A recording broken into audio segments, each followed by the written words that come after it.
আমার পিসিটা হঠাৎ একটা সমস্যা দেখা দিছে। আমি কোনো মাউস টাউস কোনো কিছু ধরতেছি না, মাউস এবং কিবোর্ড দুটোই সামনে রাখলাম, কিন্তু অটোমেটিক আমার পিসি থেকে গুগল ক্রোম ব্রাউজারটি ওপেন হয়ে যাচ্ছে।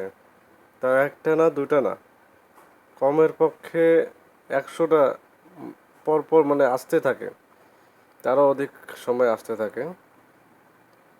এইটার সমস্যা কি? এই সমস্যাটা কোথা থেকে আসে? তো এর বিস্তারিত তথ্য আমি দিব একটু পরে।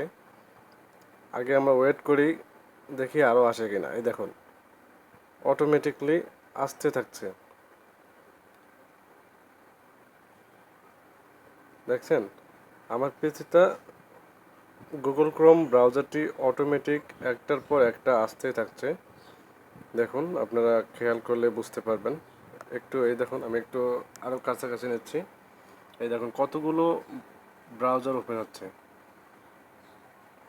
একটার পর একটা চলছে, ওপেন হচ্ছে। এটার কারণ কি? দেখুন, আমি মাউস তো কোনো ক্রমেই ধরতেছি,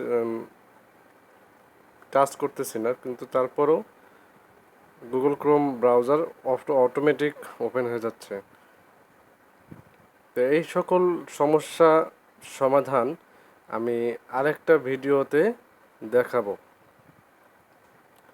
এটা এই রকম সমস্যা যারা ফেস করে থাকেন কমেন্টস করে জানাবেন। পরবর্তী ভিডিও দেওয়া হবে, তবে আমি দেখব কাদের এই সমস্যাটা সচরাচর দেখা যাচ্ছে। ঠিক আছে, এটা সমস্যার সমাধান আমি পরবর্তী ভিডিও বানিয়ে দেব। তো শেষ করছি আজকের এই টপিক। খুদা হাফেজ।